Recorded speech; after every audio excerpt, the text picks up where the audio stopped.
But I am super excited, and I am also grateful that you guys showed up on spring break week because I was a little worried. I don't have kids at home, and I'm not a teacher anymore, so I'm clueless as to spring break. And all of a sudden, I started seeing everyone posting spring break plans, and I was like, oh, we have our webinar. So I'm happy we have a good crew here still that are working this week.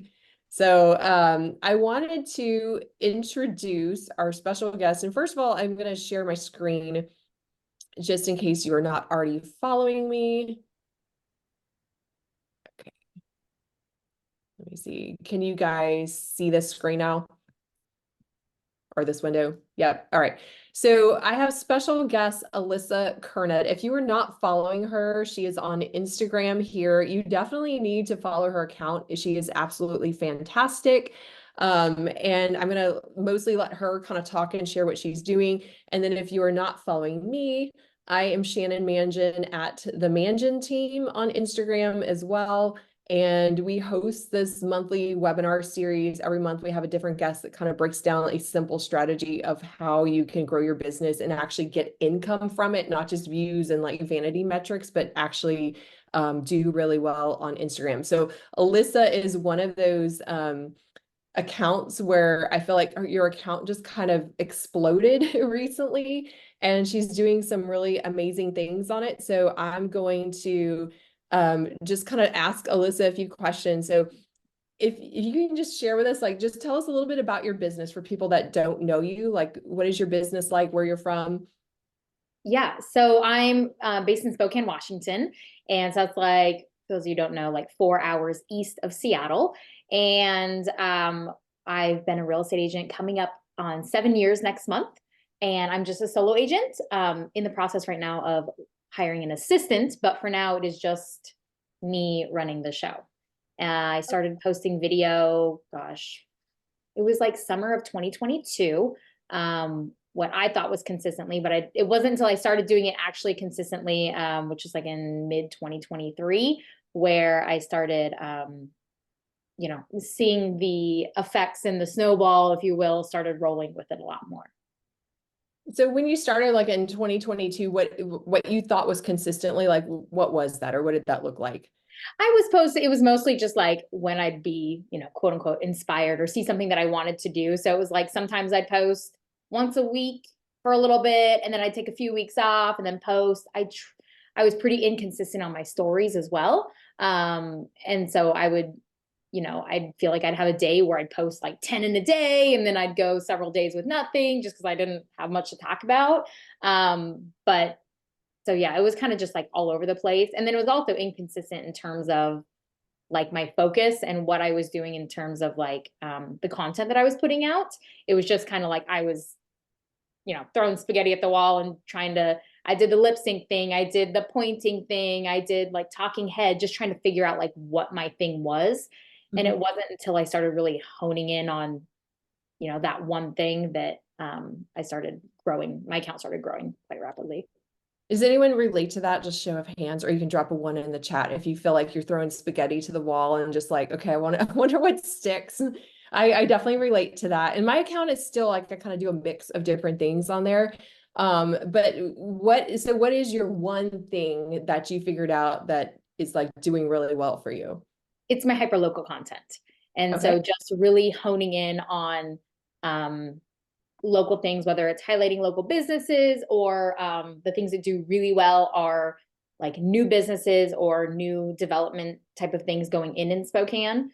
And so really, yeah, just honing in, and like pretty much everything I do is local. I do sprinkle in some like, I call them talking head, just like real estate tips and tricks here and there or home tours. But like my bread and butter is just hyperlocal content. So was there like a specific video or something that just took off where you're like, oh wow, like what was that moment where you're like, this is it?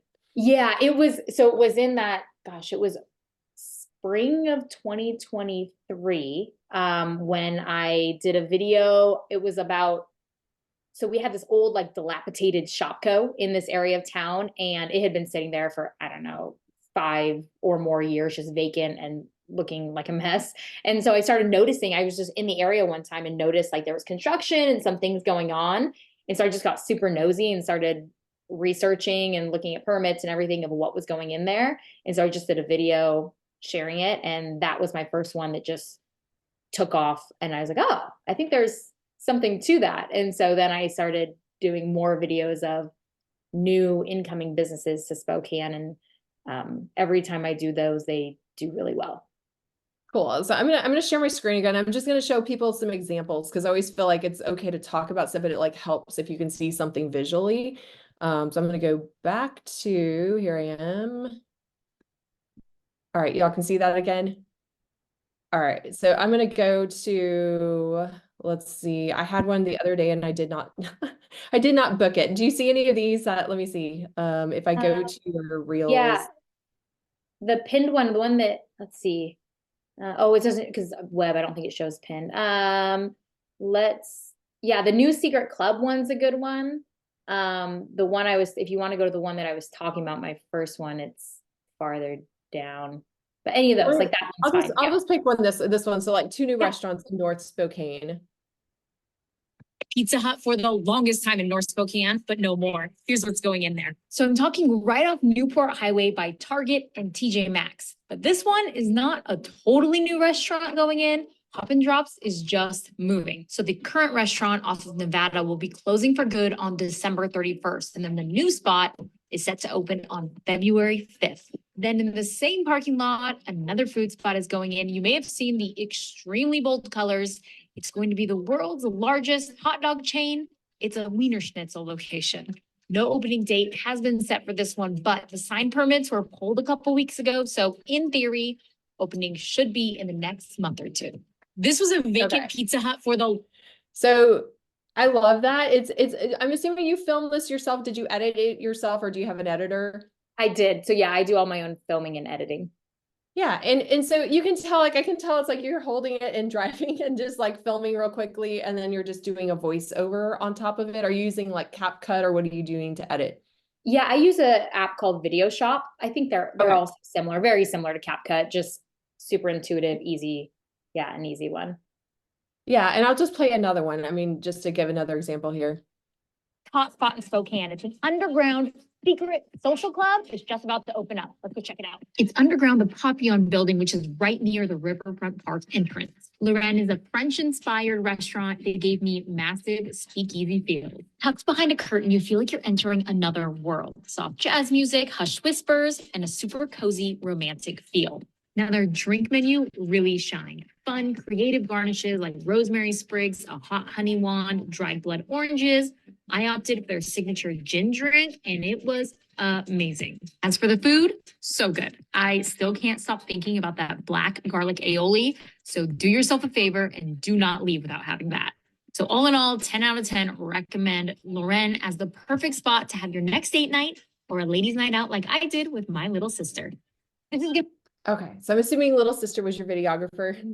No, that's actually that's my sister. Oh, for this part, yes. Yeah, I told her, hey, I'll buy you dinner. You want to go to this new restaurant if you just record me doing some things? Yeah. So I just usually I just like piecemeal it together. I tell people I'll buy them dinner, and sometimes like I have a couple siblings, so I'll be like, hey, are you off today? You want to follow me around for a couple hours and I'll pay you? So yeah. What I like about this is that you're just filming some little stuff, but it's like you're not editing at the table and trying to put it together there. You can just take the clips and do a voiceover later on. So I know on a lot of those are the ones that are going more viral. You got like 22 or 222,000 views on it. You got a whole ton of shares and stuff like that. Are you actually starting conversations, or how would you say like this is helping your Instagram account is in regards to real estate?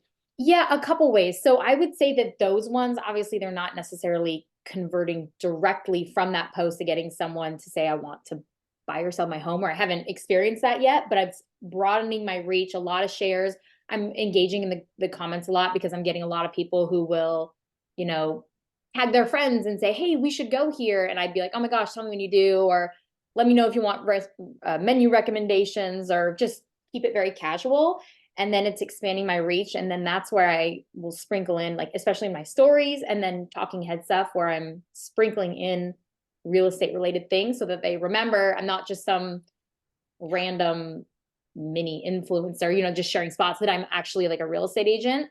When I always ask people when they reach out to me to buy or sell, like, oh yeah, how'd you find me? And just make it really casual. And usually they point to one of those bigger videos and say, you know, oh, I found you from this. And then I started following you and realized that you do real estate too. So it's mostly, yeah, that's kind of how I get a big reach, and then just keep the conversation and engagement going based on that, and then sprinkle in real estate stuff. Yeah, and I'll share your screen just one more time, but I wanted to comment on that too, because I always feel like on Instagram, if you're trying to get real estate business, you have to 100% be recognized as a real estate agent, not like, anything else. And so you do have like your bio set up where it's like, Spokane realtor, doing cool things about the city she loves. So it's like, it's kind of clear in your bio what you're about, but I think it's cool that you found a way of blending it in. But at the same time, you've got like obviously a really awesome, like a listing tour here, a real estate story. I know you blend in stuff about your family, but you still don't look like it's a personal family page all about your kids. But I know from like watching you, it's like I get a good blend of your personality and everything else about it. But if someone were to look at this page, to me, it still stands out as like you're a realtor first, but you're also highlighting some stuff. Do you have like a pattern of like how often you do hyper local stuff versus more the real estate? Like, what does your content mix look like right now? Yeah, that's a great question. I would say it's more, I try to keep it 50-50, but I think it probably leans more like 70% local things, 30% real estate in terms of like reels and posts. Stories, I try to, like, I just do day in the life. So when I'm doing, whether it's going on a listing consultation or whatever that is, I feed a lot of that into my stories. But I do a lot of my posts, I would say, are more like 70-30 real estate versus, or sorry, Spokane stuff, 70% real estate, more 30. Cool. And I think that might be different. I know I don't do tons of local stuff, which you're kind of inspiring me to like try some things out, but I see the genius behind it, because if it's very specific, obviously, who cares about a shopping center in Spokane, Washington? It's not going to be an agent over in Austin, Texas, but it's going to be like locals who live there that are like, oh, I was wondering about that. So I think that's kind of a genius way of getting more of your local audience, so to be tuned in to what's going on. And then the fact that it even sometimes is a development, to me, is kind of real estate related, because whether it's commercial development or whatever, it is kind of like what's happening in the local area and the market too. So I think that's super clever. And then the question I always ask, because I'm like, hundreds of thousands of views and stuff is like, it's awesome, but it means nothing if you're not having conversations and setting appointments. So are there tips you would give someone on how you go from just, okay, I've got 6,000 likes. So what? Like, how are you actually proactively trying to communicate or get business? Yeah, that's a great question. I would say a lot of it happens in the stories. I will do, polls, sometimes real estate related. I did one like last week that was, did a talking to the camera story about how wild. I had like 6 sellers reach out in the last week who want to sell their home, and the spring market's here and it's getting really busy.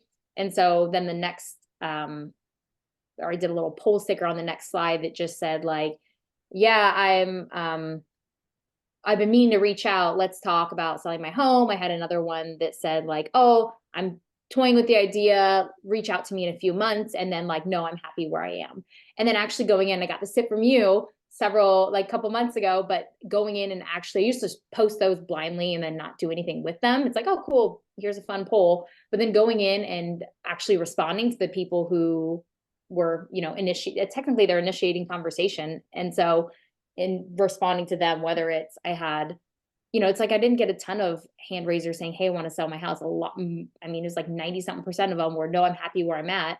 But I responded to all those people and just said, I gave them like, hey, if you ever, want to do remodels or updates, super happy you're, happy where you are. If you want updates or contractors for remodeling work, let me know. I have an awesome list of people I can send your way. And people appreciated that. I wasn't out there to sell them, but just being helpful.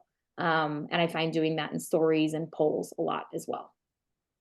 No, that's awesome. And so I do the same thing. That's probably how I get most of my business is in stories now. And it doesn't have to be always like a salesy, like, do you want to buy or sell? Like sometimes I could just have a picture of my dogs, and I recently have a cat. And so I might just post like a random picture of that and then ask people like, okay, are you a dog person, cat person, neither, whatever. Random people can like vote on some stuff. And then, if they reply back dog, oh cool, what dogs do you have? Sometimes you just need like lighthearted little conversations, but it kind of helps you build a community in there. And then I also do a lot of like day in the life, like, hey, I'm out doing some showings, I'm doing this. What do you think my buyer's going to pick? What do you think about that? And just get people voting in there, and then occasionally drop in, like, have you thought about buying yourself or whatever? And you may not get tons of engagement, but just having those daily conversations, you're top of mind still, where people are like, okay, Spokane, Washington, I'm going to call Alyssa, because you are like a genuinely helpful, kind person. It's just like you just see that in your whole Instagram page for sure. And I think Um, that's like important too, is for people. It's not constantly like shoving real estate down people's throats. You know what I mean? A lot of it is just building connections and relationships. And so that when they do want to buy or sell a home, they think of you. Like that's the important thing. So like you said, the whole, dog and cat poll. I think it's so important because it just creates these bonds with people. And then especially when you open up conversation in the DMs, it allows people to see that you're a real person. Like I mean, I don't know, sometimes I'll respond, with a video message or something with a handful of people, or if I'm trying to like explain something, people love that every single time they say like, oh my gosh, that video made my day. And it was something so silly of me just saying hi. But I think it's that realization that I'm a real person. I'm just like a real estate agent selling homes. And so it allows people to, I don't know, see you as relatable. And then they do feel comfortable reaching out to you when they do want to buy or sell a home. Yeah, and I think earlier before we actually started recording, you were talking about you had two sick kids, and you must have posted something like that in your stories, but you have like other moms or people replying back too. So I mean, it also shows you have like, hey, I'm also a working mom with two little ones who are sick at home. And you may not make a post about that. That's kind of the difference between like your feed, your post where everyone kind of sees. Those to me are like your highlight reels of things that you want pinned there for people to actually see. But your stories is more like raw, behind the scene, like, hey, this is what's happening in my life. And I feel like that's where you can kind of get more of those connections in there by just being like, and in my ways also, I think it's easier because I don't have to edit. I don't have to do anything. I can just be like, hey, I'm at home doing this, and share it. Like you just said, you're home with two sick kiddos. Like that makes you 100% more relatable to, other families out there as well. Yeah, absolutely. And I had people, tons of local people, because there's some nasty bugs going around. They would say that a lot of people were like, oh my gosh, we just got through that. Good luck. Or hope you don't get sick. Or we're in the middle of that right now. It just opens up conversation. Again, not related to real estate, but just making you a real human. Yeah, for sure. And then, so you also had told me you were using video DMs to kind of start, or as a way of replying. So tell me a little bit more about that.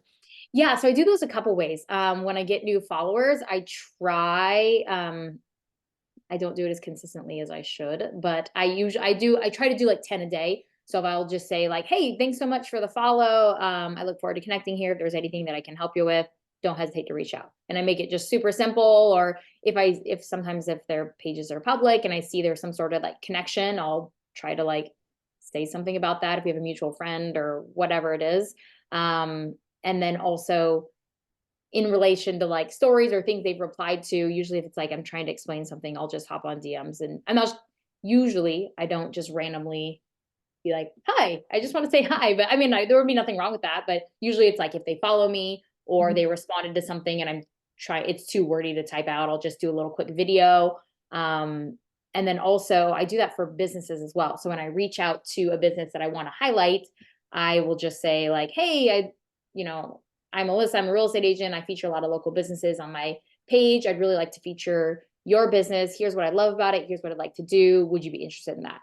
And they always love the video DMs because they realize that you're a human who can communicate, you know what I mean, well. And I think it just makes you more relatable. When you can't be face to face, it allows that connection a little bit. Yeah, no, I absolutely agree. And especially, I've had it sometimes where it's like, someone with a huge account that maybe likes something and I respond back. And then I've had it a couple of times where they're like, oh, I'm her assistant or whatever. And I'm like, okay, that kind of killed the vibe. I thought it was like the actual agent I was talking to. And it's like, I realized it was like a social media manager that was liking some of my stuff. And, so I think the fact that you are personally responding to your page and it's not like passed off to an assistant or whatever is also big, especially because you have a pretty big following now. But definitely it's like, this is a relationship business. So the more you make yourself relatable and in person is fantastic. Um, Last question. I know you said you kind of started off like slowly in 2020, and then it was like spring of 2023 that you kind of discovered the hyperlocal content, and you've been, I guess, going pretty consistently since then. From like spring 2023. So, I mean, if you don't mind sharing, like, what's some of your success now as far as like the business you're getting or any success stories? Yeah, I would say, first of all, one thing that I always tell people is it took a long time. Like I had told my husband like weeks before I got my first client, like, I don't think this Instagram thing's, maybe it's not going to work. It's so much time and energy and money.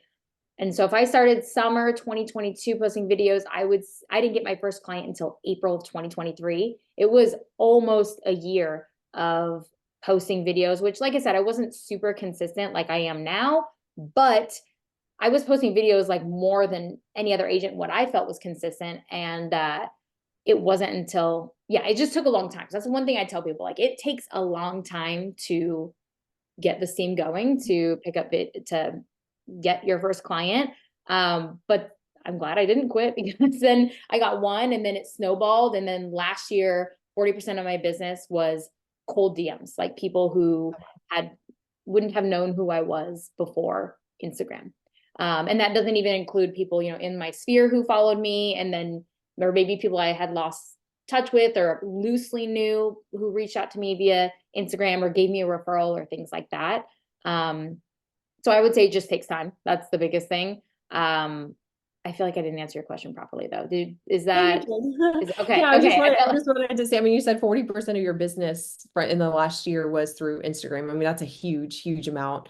And then I like also the idea of like, feeling like you want to give up, because I kind of went through that too. I had an account back in 2018 before there was even video. I went to a Tom Ferry event and he's like, if you don't have a business Instagram, and I'm like, I didn't even know there was a business Instagram. So I just like set it up there, but didn't really know what I was doing. I was just posting like just sold pics for first couple years mixed with like random pictures of my dog or like food I ate or something. It was just almost like a personal page mixed with for sale signs.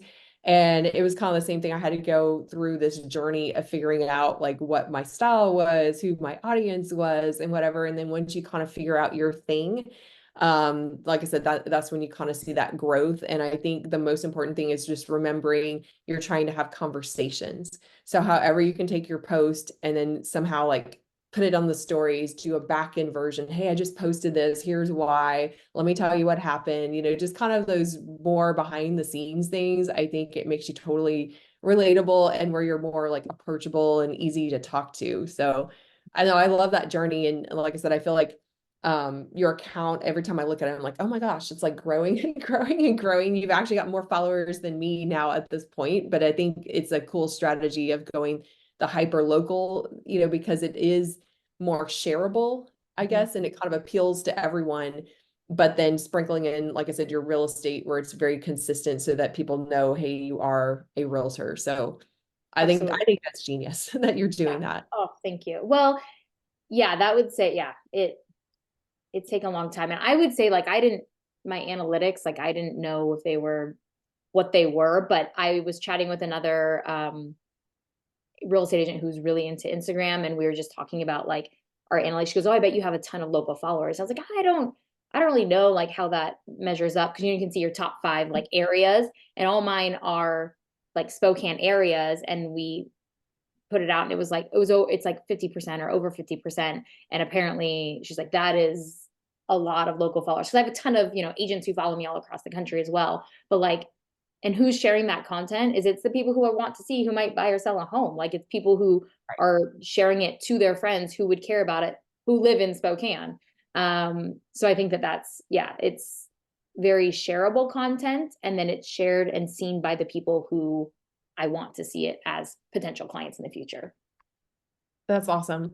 And so I kind of want to just open it up to the audience now. If anyone has other questions for Alyssa, Tamika had asked earlier, and I'm not, we kind of covered it, but she says, do you have a special, like, I guess a amount of like stories versus reels versus posts that you try to aim for? Or... Yeah, I don't usually do posts or carousels, and not that they're bad or anything. A lot of people do. I just don't like. Reels are just kind of my thing. So I just post primarily reels and then stories. I try to view my stories every single day. And my goal is to have something with my face on it in my stories every day. So whether it's, you know, a picture type of thing, or talking to the camera, talking about, you know, whether it's something new that is going in that I saw, or you know, just talking about the market, something like that. But something with my face in it every single day. I think that's awesome. Anyone else have a question for Alyssa? You can drop it in the chat. I have kind of a piggyback question off of that. And then another question as well. But do you use some sort of a content calendar, something to keep yourself, you know, somewhat regimented? Because I know with my social media, I can be all over the place if I don't schedule it out. So do you have like a number of post goal or a time goal? Totally. Then, Yeah. It's recent. My coach is actually on this call, and it's something that he was like, why are you not, you need to be doing this. Up until it was the start of the year when I started doing a content calendar. Cause it was more like, I have my list of like, I don't know, I have well over 100 ideas on this running list that I have. If I see something new going in, or I see an idea, I just jot it on my notes so that I can pull from it. But I started a couple months ago, like the third week of the month, planning for the future month so that I know what's coming up, so I can bulk shoot things. If I know, you know, I'm doing 2 things in North Spokane, that I can shoot both those reels on the same day and kind of consolidate my time that it takes to, you know, do things. So yes, I'm doing a content calendar about, you know, for the next month, the previous month. And then I also have a calendar like for the whole year. And so if I have something that I know is pretty timely for Spokane, like, you know, if we have a big event that I really want to highlight or something like that, I just plug it in so that as a placeholder, so I know, remember, and don't forget about that, where it's the week of, and I'm like, oh crap, I didn't shoot that. So, and then I try to do 2 to 3 reels a week. okay. I wish it was more, like a lot of people, you know, do a lot more, and I wish I was, but I have little kids at home. And so I try to just balance that as a mom, as a working mom. And yeah, 2 to 3 is what works well for me. That's awesome. And then I was also wondering, do you do cross posting, or do you post reels also on Facebook, TikTok, anywhere else? I need to. I'm terrible. I don't personally use TikTok, so I forget about it. Like Instagram, that's when I started doing Instagram, is like I just started posting it. But there's no reason that I shouldn't be posting it on YouTube Shorts and TikTok. Like, I'm making the content anyway. I should be throwing it on there. So the answer is I should be, but I don't really. Okay. I feel the same. I was just curious. Yeah. Thank I you. need to. It'd be easy too. I'm sure I should. And I appreciate the fact that you said 2 to 3 reels a week, because to me that definitely feels a little more attainable. Because the same for me, I for a while was doing the, you know, sometimes there'll be like, do 30 reels in 30 days, or do a, you know, you'll hear other people say like, you need to post this. And I tried that for one time for 6 weeks straight, and it about killed me. I was just like, I can't, it was just like too much. And I kind of lost a lot of joy and creativity. So I feel like you have to do what you can do consistently. And you know, at least 2 to 3 times per week, and then daily in the stories, it's huge. There was a stat, I think it was Broke Agent shared it, that more Gen Z people and like the younger crowd are watching stories more than post, that they don't even like really look at the feed so much, but they're like going through and following, like looking at their stories of the people that they follow. So I think that's huge. And again, take some pressure off yourself, that a story does not have to be like a fully edited, whatever. It could just be raw, taking a selfie and saying, hey, this is what I'm doing today, or just like sharing what you're, you know, just sharing whatever, not edited or whatever. That will get you tons of views. A couple other too, it's like reels are a great way to like broaden your, you know, your reach, and get new people to see your page and to see your eyeballs, or people to share it. And then stories are for those people who already follow you. So it's just a way to like deepen that relationship. But yeah, I just think of reels as a way to expand your reach, and then stories being in there every day for the people who already follow you because they like you. Yeah. It's a way of like getting to know you better. I feel like the page is more like first impressions and kind of like, you know, almost like an interview, like people are coming to see you for the first time, like who is this? And then the stories is like really going in depth. Absolutely. Couple of more technical questions in here on the chat, and then I'll go to Sandy, who just raised her hand. So Tim had asked, do you use a special microphone or anything for your sound, you know, when you're recording? Yeah, I have the wireless DJI mics. Okay. They work really well. I've heard the Rhodes are good as well. But yeah, I use the DJI. They're super easy to use, intuitive. Yeah, but that's what I use. And then John had asked, and I think you kind of already alluded to it, but he was wanting to know, do you have any kind of like videographer, like a VA, anyone that's helping you either to edit content or post content consistently for you? So all of my hyperlocal stuff, I edit, and then I usually like some stuff I shoot completely by myself. Like the first video that we watched where I was doing that, that was all me. But sometimes if there's something like I'm doing a business highlight, like I will hire somebody. Usually, and when I say hire, I'm getting like my sister had a day off or a friend has a day off, and I will say, hey, I'll pay you or and buy you lunch, you know, at the place we're going. And usually it's fun for people just to kind of see what you do. I've had local agents who have reached out to me and be like, hey, if you ever need an extra set of hands, I'd love to see like, you know, your process and stuff. And so I have a list of people where if I know I'm going to need an extra set of hands, I'll ask. And then when I do talking head videos, I do have a videographer for those. Okay, awesome. All right, Sandy, you had your hand up. So I like social media in general is so intimidating to me. And I moved to a new market, started over. I moved from Florida to Michigan. I know I've heard it all about that move, but um, I I don't know where to start to get help. And if anybody has any suggestions, I don't have I'm with Real, so there's not a whole lot of real agents in my area either. So I can't reach out to, you know, other agents. I'm just making new friends and they're just as intimidated as I. I don't know how much, I don't even know where to go to find someone or how much it costs, etc. Can anybody help me with some tips to like get started? To get started, you're saying like in video and recording video Yeah. type of thing? Yeah. Yeah, I mean, I don't know your market, so I don't know if there is like a professional videographer, but I imagine there probably is. And even if there's not a real estate specific videographer, a lot of them, if you were to explain, you know, what you're looking for, you could kind Yeah, of I need do like that. a social media coach. That's what I need.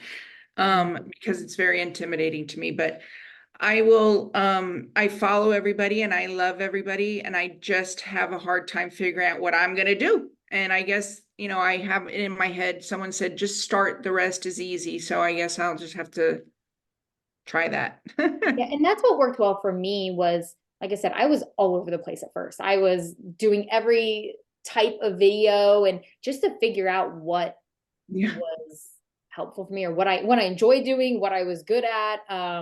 And so, and I think a lot of it's like what you enjoy doing, like what are you into, and just highlight that because if you're into it and you're sharing that, it's going to attract similar people who are also into that. And so you attract the people who, you know, you would want to be your people. And so I would say just, yeah, just start. Or is the camera intimidating for you? Like, yeah, Yeah. I would It's start just with that it video. takes me a long time. You know, I didn't grow up with that. I'm older than you are, and it's just intimidating. So I just have to figure it out. But at the same time, do everything else that you have to do in lead gen. It's overwhelming to find at the specific time needed to, you know, for that learning curve. And then I'm not that patient either with that learning curve. Like I want it now, and then I'll get frustrated with myself, and I'm like, oh my gosh. Anyway. It is hard because it does take time, but I would recommend some easy baby steps for me as far as getting comfortable seeing yourself on camera. Do send video DMs, and not only it doesn't have to be like just posting on Instagram, send it to your clients or to family and friends. Just get used to seeing your own face and hearing your voice and getting used to that, and then it gets easier to post it, but just, I think starting to flex that muscle of seeing yourself on camera and speaking will make it a lot easier. And then I think having time in like your calendar, especially when it's a big scary thing, it's easy to push it off, right? It's easy to be like, oh, that can slide to next week, and then it just keeps sliding and sliding and sliding. So I would say make it an immovable thing. I mean, treat it like a listing appointment where like, this is my time and I'm going to, accomplish something, right? Exactly. And like, then it'll feel good of like, even if it's just you recording to yourself and then send it out to family and friends, and then maybe send it on some, Instagram DM, something like that. But I Thank think you. those baby That's steps good are- advice. Yeah, thank you. If I could add to that, when I started posting, I had the wrong impression. I thought I was just advertising myself because I didn't know any better. I hadn't gone through coaching or anything. So I was just like putting out everything and it looked like a sales ad. And even like my first step was very like formal market update and whatever. And I hired an Instagram influencer to actually like audit my account. And she was like, "You're very self-centered on your post." And I was like, "What?" Because I'm like, I'm not that kind of person. And she's like, think of it as everything you post is helping your audience. Like, who is your audience? So just keep that in mind. Like, who is my ideal client that I'm trying to help? And maybe it's first-time buyers, maybe it's move-up buyers, maybe it's retirees, downsizing, whatever. But make it focus on I'm helping them. It's not like how I look, what I'm doing.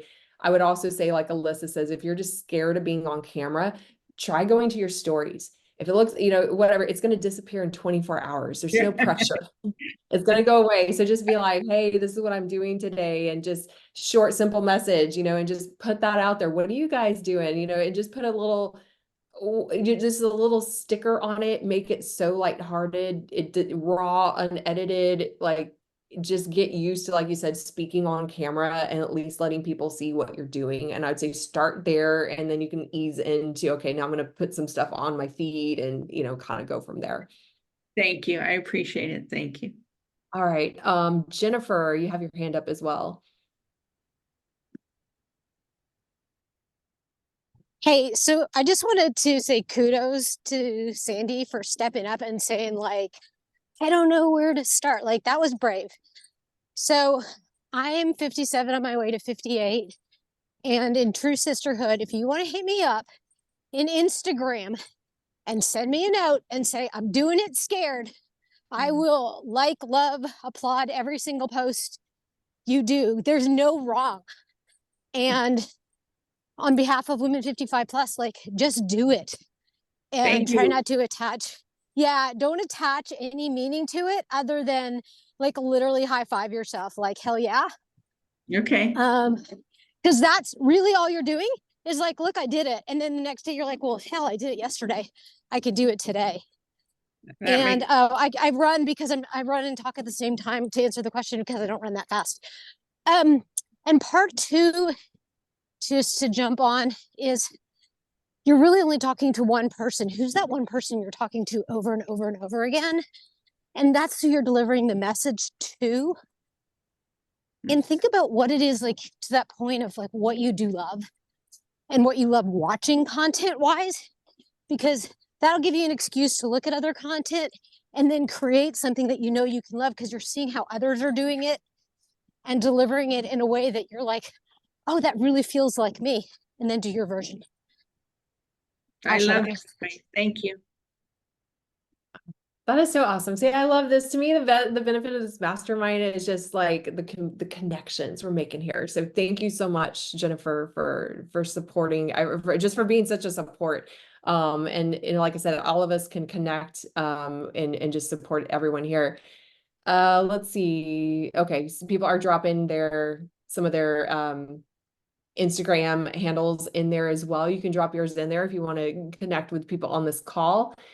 Can we share? How about some takeaways? I saw Frozie had to step off, but she says she got a couple of calls, like action items. One is to schedule major events in Houston and to make like a fun date with her daughter and go around and start filming those, kind of make it like a fun thing, but a way to get local content.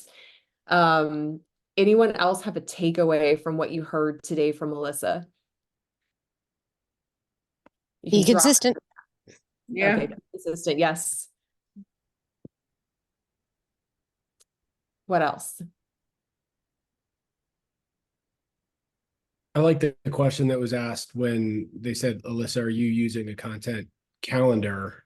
And the answer was as of recently. So guys, she got to the point where where you just over 10,000 followers at this point, and you're just like, you've always been somewhat consistent, but you found a whole new level of consistency. And I think a whole nother level of confidence in your ability to create on a regular basis because of that calendar. On the flip side, I think had you tried to like get really stringent with the calendar from day one, it might have actually stifled your creativity. So like I would say for anybody who's watching, be mindful of where you are on your journey. And Julie, I think it was, who had asked the question, like I keep hearing people say just start and it gets easier. I would say if you're not paying attention to people who you want to somewhat emulate, be mindful not to get yourself caught in the comparison trap. But if you want to create, if you want to do this, definitely follow along with some folks who are doing it pretty regularly and what seems to resonate with you that you feel like you could do.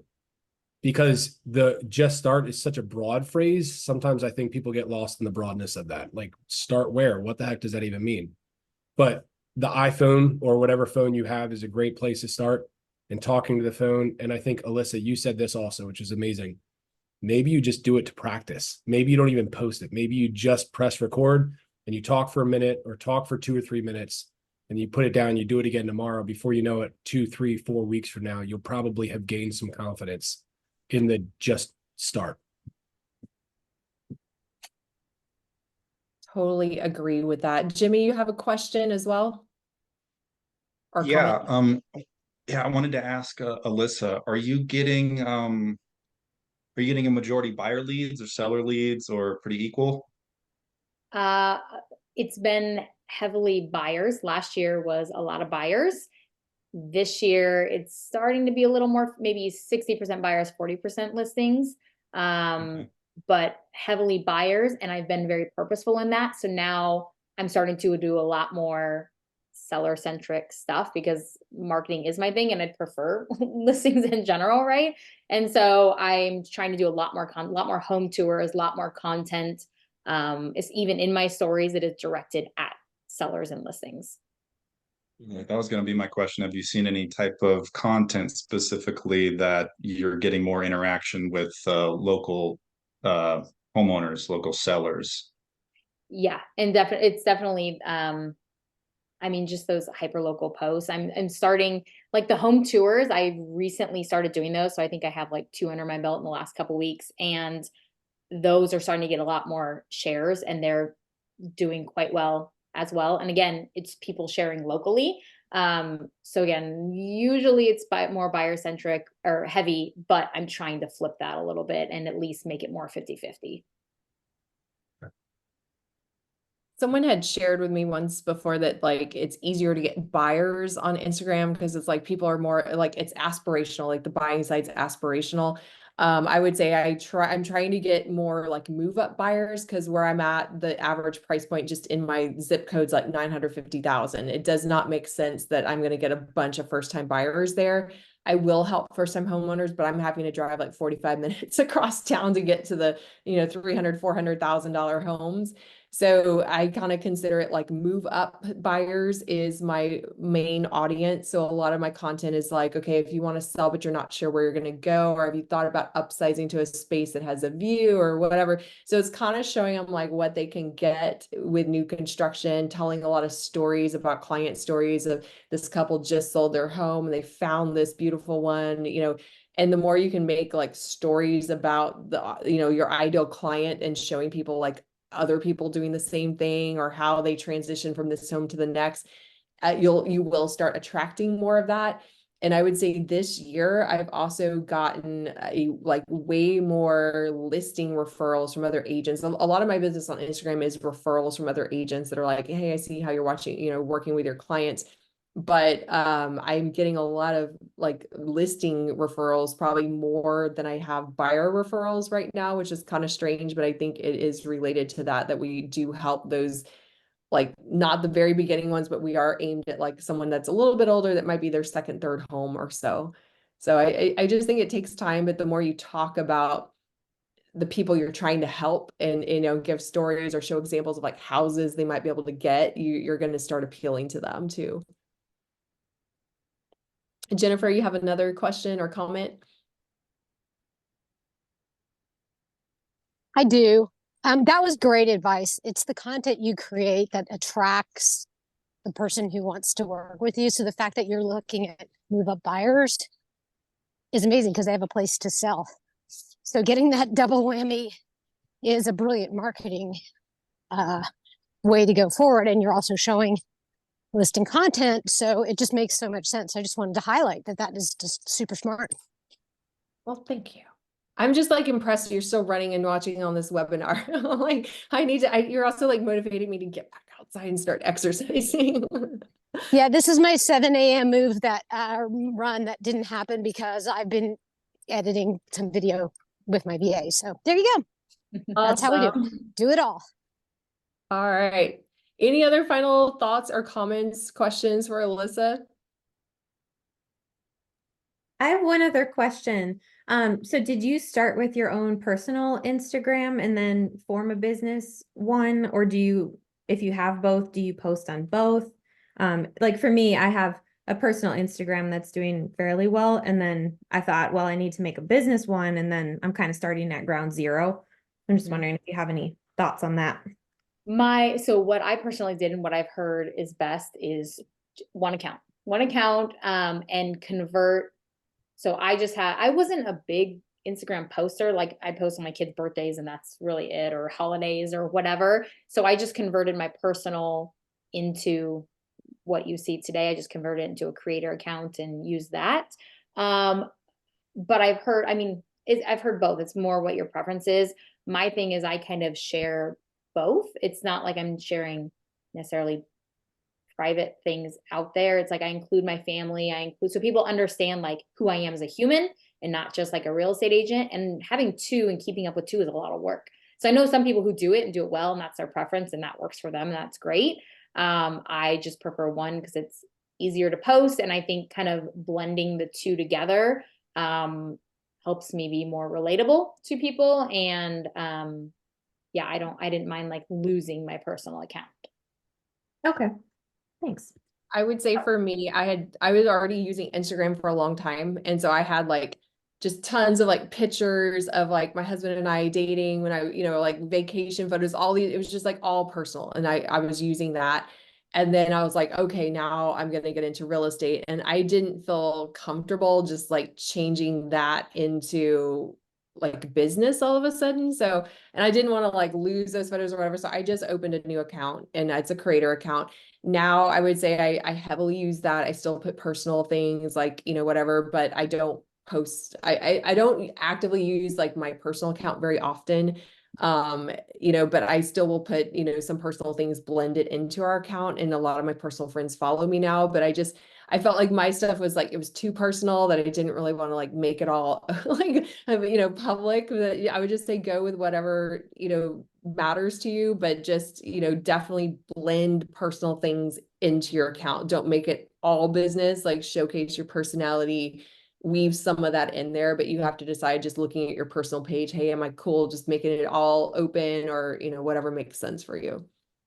Yeah, I'm kind of more along the lines of what you said, Shannon. It's like, it's so deep rooted, and I've had that page for years. So it just kind of feels weird almost switching it over, even if it's, not completely real estate content, but it is hard to keep up too. So yeah. And I will say now, like I mostly just live on my business, like creator account. But like I said, I still have the other one because it's just like, it's full of just like years of memories. So yeah. All right. Any other comments, questions? Hey, I have one quick question. Alyssa, I am to the point in my social media career, I guess you could call it, because it feels like a second job, where I'm feeling like maxed out as far as my time commitment, especially probably going into the spring market with real estate. It's hard for me to stay consistent. I know we talked about scheduling, but there are sometimes I'm like, I feel like there's just so much content I have to put out that I can't ever keep up with it. I can't spend like a full day doing a month's worth of content. So are there any, and then I've started looking into support and help, and everybody wants like $3,000 a month to do anything with my social media work. So is there like an in-between where you start with like a Fiverr editor for like $20 a video, or like what's the in-between before I get to like paying somebody $3,000 a month to help me with my social media content and staying consistent? Absolutely. I think there's nothing wrong with getting an editor. Like there's nothing, I know a lot of people who, shoot their own content and then just give it to an editor, whether it's Fiverr, Upwork, or whatever. I have a style now that I've been doing this, and I love it. I enjoy editing. It is a time sucker though. So I don't take that away. So I probably will never give up my editing, but I know a lot of people who do, and it's fine and it's great, and nobody would know that it's not you editing. So I think doing that, I think scheduling posts, I've heard, as long as, it's a whole other thing about engagement afterwards, but I know some people schedule posts and that works well for them. I would also say, don't be hard on yourself. There are times where I'm like running around like a crazy person all day long, and it probably would have made an awesome amount of content and really great. And I did like two stories or something, because you're a real estate agent, right? First and foremost. So I would say, just don't be hard on yourself. And if you have, it's like, oh, well, I'll try again tomorrow. And I mean, it's something I'm still trying to do as well, is just be okay with myself. Like my goal, when I said 2 to 3 times a week on Reels was my goal. Previously, it was always 3. And like my coach would always push me for 3 and 3. And finally, it was about maybe 3 weeks ago, I finally told my coach, and I was like, 3 stresses me out sometimes. And so like my bare minimum is 2, and I aim for 3. And so that's how I set it up, is it's like, just have grace with yourself, like you said, going into the spring market. But yeah, I think getting an editor would be a great option to at least, keep up the consistency as you go through it. I don't know, Shannon, you probably have tips here too. Yeah, I do. So I do most of my reels by myself, but I have also started doing YouTube, and I'm like, I can only handle one social media. That's it. So if I cannot do YouTube and Instagram, and like, it's too much. So I have a part-time VA that it just is 10 hours a week. And he does all of my long form editing. He also helps us with like posting newsletters. He'll take my reels and post them to YouTube Shorts for me. I haven't gotten him editing my Instagram reels yet, but I could. I mean, he could do it, like, but a lot of the stuff I post is a little bit different. It's more, I will do like lip sync videos and fun, kind of shorter, funnier stuff, which are not that hard to edit. It's like, 10-second reel or something mixed in. So I'm like, I don't need an editor, and it is kind of a learning curve, but I've taught myself how to edit pretty quickly. And so I mostly got my VA though to help me with YouTube, because I was just like, I cannot do more than one thing because I'm going to suck at all of it. So I would say, definitely if you're like, I'm overwhelmed with Instagram, you might look at someone that can work like on a part-time basis, because you don't need 40 hours a week or like a full-time position. Unless your account's like really taken off and you're getting loads of business. But if you're just like, I need a little help editing, you might try Fiverr, Upwork, or like mine is someone from the Philippines that, like I said, he's great. He just does 2 hours a day for me, and it's mostly the long form stuff. But we also let him do some other marketing things, and it just takes a little bit of weight off of me, where I'm not trying to do it all. And someone asked, I'm using a company called Assistantly for the part-time VA. And I mean, there's other ones out there. You might be able to get someone cheaper than what I'm paying. I pay like $700 a month, but that's for, like I said, just part-time. But he does like newsletters, YouTube, all that kind of stuff, and actually post it, writes the captions, and does the thumbnails and that kind of thing. So, all right. We are kind of at the end of the hour. Any last moment questions? Any last comments for Alyssa? All right. Well, I am super grateful for all of you for coming. This is a really great conversation. Thank you, Alyssa, so much for taking your time out and helping us today. And then if you want to attend like more, if you enjoyed these sessions, we do this every Tuesday, the second Tuesday of each month. And we always focus on, like I said, a specific skill or topic from someone else that's doing it really well. So I'd love to see all of you guys again. But thank you so much on a spring break that you chose to work and be here today. I appreciate you guys for coming, and enjoy the rest of your week. Thanks, Shannon. Bye.